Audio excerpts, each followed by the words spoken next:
CR Patil બનાસકાંઠાથી live આવી રહ્યા છો, સીધા જઈશું ત્યાં। 3700 મતે હાર્યા, બોટાદ 3000, માણાવદર 3000, પોરબંદર 5000, ચાણસ્મા 1400 મતે, ખેડબ્રહ્મા 1600 મતે, દાતા 2000 મતે।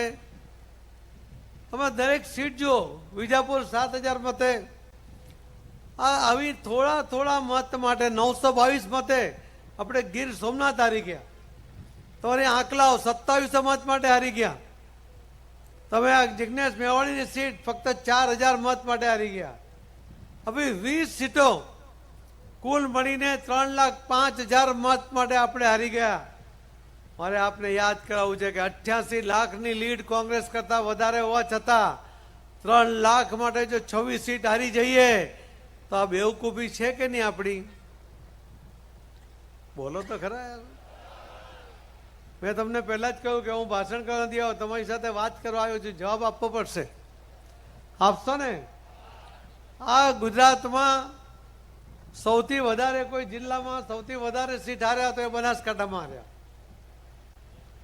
આ તમારા માથે કલંક છે કે નહીં? હવે આ વખતે ધોઈ નાખશો ને? પાક્કું?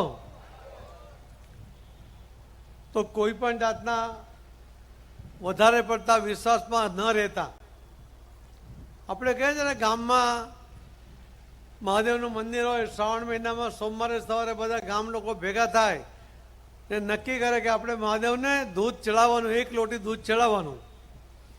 હવે એક ભાઈને એવું થયું કે હું દૂધ નહીં ચડાવું ને પાણી ચડાવું, અને બાકીના લોકો દૂધ ચડાવશે તો ક્યાં કોઈને ખબર પડવાની છે, એટલે એ ભાઈ તો પાણી લઈને ગયા। પણ જ્યારે જોયું નીચે તો મહાદેવ પર ચડાવેલું એકલું પાણી જ હતું। બધાને એવું હતું કે હું પાણી ચડાવું, બાકીના લોકો દૂધ ચડાવશે, એટલે હું દૂધ ચડાવું, બાકીને જે કરવું હોય તે કરે। એનો મતલબ છે કે મારે મારું બૂથ જીતાડવાનું છે, અને એ જીતીશું તો જ લોકસભા જીતીશું। બીજો શું કરે છે, બીજો કરે છે કે નથી કરતો, એની કોઈ ચિંતા તમારે કરવાની થતી નથી। સમજ પડી ને? હવે ન થાય ને ભૂલ। 4 સીટ ગઈ છે ભાઈ, થોડા થોડા મત માટે। તો આ જે સ્થિતિ છે, અને તમે કહ્યું, મને બળવંતસિંહે કહ્યું, બધા આગેવાનોએ કહ્યું કે આ વખતે 5 લાખની લીડ અમે જીતીશું, તો મારે તો તમને કેવી રીતે જીતવી જોઈએ એની એક સિસ્ટમ તમારી સામે મૂકી છે, અને એ સિસ્ટમ મુજબ તમે કામ કરો એવી મારી અપેક્ષા છે। થઈ જશે? તો આજે બૂથના પ્રમુખો અહીંયા ઉપસ્થિત છે, એ બૂથના પ્રમુખોને વિનંતી છે કે તમારી નીચે 14 જણની ટીમ છે, તમારી સાથે બીજા 13, એટલે કુલ 14 જણની બૂથની સમિતિ છે। ત્યાં ના હોય તો ના કહેજો। તમારા અહીંયા કુલ મળીને પેજ કમિટીના સભ્યો દરેક પેજ ઉપર, દરેક બૂથ ઉપર 150 લોકો છે। જેમાં ના હોય ને તો આજે ને આજે બાકીના જેટલા ખૂટતા હોય તો બનાવી નાખજો, પણ 150 દરેક બૂથમાં હોવા જોઈએ। હવે આખા દેશમાં ગુજરાત એકલા પાસે ભારતીય જનતા પાર્ટીના પ્રાથમિક સદસ્ય 1,13,00,000 છે, અને ભારતીય જનતા પાર્ટીના પેજ પ્રમુખ ગુજરાતમાં 74 લાખ છે।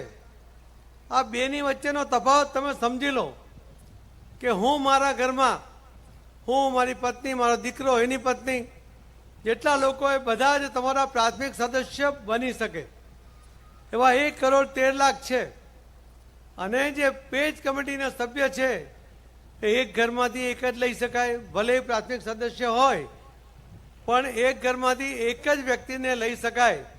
એનો અર્થ છે કે ગુજરાતની અંદર 74 લાખ ઘરોની અંદર આ પેજ કમિટીના સભ્યો છે। હવે આ 74 લાખ અને ગુણ્યા આપણે એક ઘરમાં એવરેજ 3 લોકો જ ગણીએ, કોઈમાં 2 હોય, કોઈમાં 4 હોય, કોઈમાં 5 હોય, 3ની એવરેજ મૂકીએ ને તો 2,22,00,000 પેજ કમિટીના સભ્યો, એના ઘરમાં જે મત છે 3, એ પ્રમાણે 2,22,00,000 મત છે। પણ આપણને ગયા વખતે 1,68,00,000 મત તો મળ્યા, પણ જો આ 22 થયા હોત તો મેં તો તમને હિસાબ બતાવ્યો કે 3,05,000 ઓછા પડ્યા, પણ આ 2,22,00,000 દરેક પેજ કમિટીના સભ્ય આ મતદાન કરે ને તો આ કોંગ્રેસની ડિપોઝિટ તમે જશે કે નહીં? પાક્કું જશે? તો આ વખતે તમામ બેઠકો 5 લાખના માર્જિનથી જીતવાની CR પાટીલે સંબોધનમાં કહ્યું છે. વિધાનસભા ખૂબ ઓછા માર્જિનથી હાર્યા. પાટીલનું મિશન ઉત્તર ગુજરાત. તેઓ હાલ ઉત્તર ગુજરાતના પ્રવાસે છે અને જેને લઈને સંબોધન કરી રહ્યા છે.